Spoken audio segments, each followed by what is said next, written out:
Hi, Mark Carney here. So today I'm going to show you my solar-powered Z-scale train layout on a box. This guy. So obviously I've already made it, so I'm not going to show you all the steps and everything, but I will talk about it.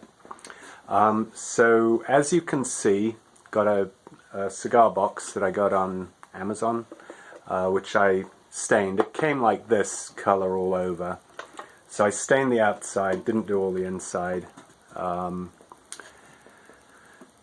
then well, the first thing I wanted to do, actually, got to back up, is I wanted to make a solar powered train layout, and I had these panels, and each of these panels is 1.5 volts output, and I think max output in full sun in amperage is about, I don't know, maybe 0.2 amps, 200 milliamps, something around there, or 150.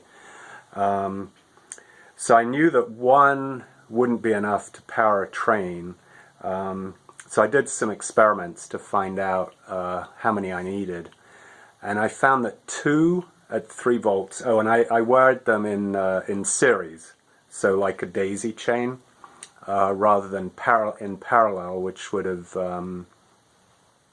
kept the voltage the same, but increased the amperage. So in series, you get the voltage adds up, and the amperage stays the same. So at least that's my electrical belief. So I tried 2 in full sun, which would have been 3 volts, and it wasn't, I mean, it made the train go, but it was pretty underpowered. So 3 seemed to be the perfect spot, because 4 would have been too big. I guess I could have laid them in a kind of a square this way, but 3 seemed to be perfect, because then I could fit a nice oval around it and get a box that it would all fit on. That's a 10 by, this is 10 by 5.5 inches. The solar cells measure 6 by 8, so total here is 18 by 8. So I played around with the different oval sizes and came up with this one. These are R45, so you got 2 here, 2 here. This is a 25. Don't know if you can see the breaks, but that's a 25, and then along the top and bottom we've got a 110, and a 25, and that was perfect, because we need the feeder slot, and then this one I just left the removable tie in there, and then obviously I wanted space for the speed control. And this, it looks like an on-off switch, but it isn't. It's the reversing switch. I figured an on-off switch was unnecessary because it's solar power. We're not wasting anything by it coming on. And then the LED comes on when there's enough light hitting it. A future project's going to be to make the light only come on when there's sufficient power to run a train, because later on you'll see when I actually run the train on here that the light will dim considerably as the train starts to run. So okay, that was the how I came up with the size of the box, the track, and the layout. So 3 solar cells seems to be perfect for driving this thing.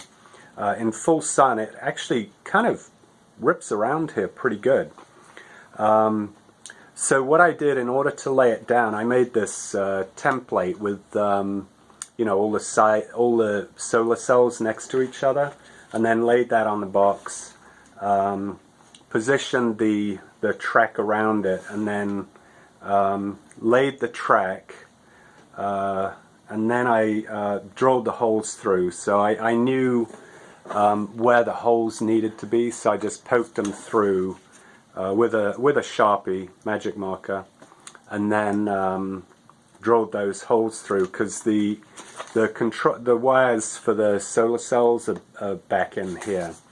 Okay, so now let's get into the guts of this thing. So that's your template right there. So it's pretty simple, actually. There's not much going on here. We've got, that's the LED right there. So that's on the left, top left. And then 1, 2, 3 solar cells. And you can see that they're wired in series. So you got the positive from this one goes to the negative of this one, positive to the power distribution block, which is just part of a breadboard that I broke off. Normally, you know, a breadboard like this, and you can just snap off the sides. They just come off, and they've got adhesive on the back. You just peel it off and stick it on, and Bob's your uncle. So these are each of the solar cells. So positive from this one, it's a little difficult to see because I wrapped all the wires around each other. Positive from here goes to negative, positive to negative, and then positive up here, and then negative here. Then the LED is just wired, you know, positive and negative there. And then for the reversing switch and the potentiometer, the reversing switch is the last thing in the line. So we go from the power distribution block to the potentiometer, which I just wired up myself because they're pretty easy once you understand them. Just soldered that in place. So the plus goes in one side, the negative comes out the other side, and then the middle one is the supply line that's controlled by the knob. So that goes to the reversing switch, and then the negative from the middle of the reversing switch goes to back to the power distribution block. And then this is the supply wire for the track. And I just used a green and a orange cable for those because they don't have a polarity because you can switch it. And this box was rather nice because it came with the little bar to keep it open. Because as I've mentioned in another video, the other cigar box I got didn't have that, and it would constantly want to flip open. So this one's rather nice that it has that. I should probably look for those on eBay or on Amazon. Cigar box holding bar or whatever. See if there's a supplier. Because that would be a lot easier than using a chain. Anyway, that's a bit of an aside. So that's the guts, and then I've got my wee Rokuhan train here, and it's a cute little thing. It's you buy it like this, well, sort of like this. You buy the 3 train combo. They come in. There's like 3 or 4 different styles. This is, as you can see, the green one. So they come 1, 2, 3, and they're just empty shells, and then you have to buy the chassis. So this is a non-motorized. The middle one, interestingly enough, is the motorized one, and then the end one is non-motorized as well. You can see, hopefully, the cogs somewhere. Yeah, right here on this one, you can see on the truck the little cogs.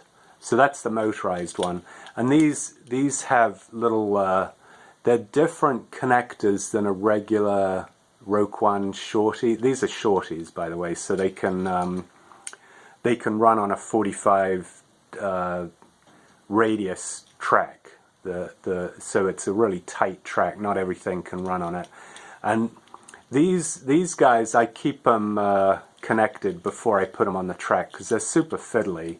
Because this thing wants to go on its own.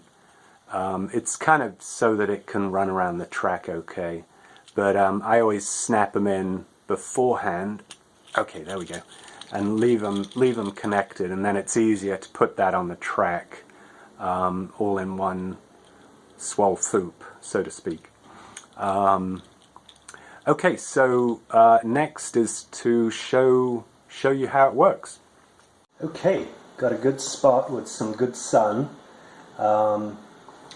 so should be able to get going quite nicely. You can see the LED is on pretty bright, and the speed is all the way off, but as soon as I start cranking it up, we should get some action. There we go. I made it a little close to the rail, so you can't adjust the speed when the train's there. So you just have to do it when it's not. And you'll notice when we get shadow here, it slows down, so it's kind of slowing its own self down. And if I put my hand over the solar cells, it slows right down. But then once I remove it, get good speed. Alright, and then reversing switch. So that was clockwise, so let's do anti-clockwise. Gonna come around this way. Alright, and there we go. And that's kind of full tilt with this sun. If I took it outside and did it, I think it would go a lot faster actually. Maybe I'll try that, it's a nice day. And I'll tack that on the end, show you it really cranking. Alright, well that'll do for now anyway. Okay, you can see it's cranking along quite nicely. And this is outside in the cool sun. You can hear you can hear them building a house in the background. Well, maybe not building, but putting a second story on a house. So, alright, anyway, you can see he's going along quite nicely. Let's reverse him. We're going to do a sudden reverse, because he doesn't care. Oh, this is, I think I might have mentioned, Rokuhan train. Comes in the 3 carriages together, and then you have to buy the chassis, and the track is Rokuhan as well.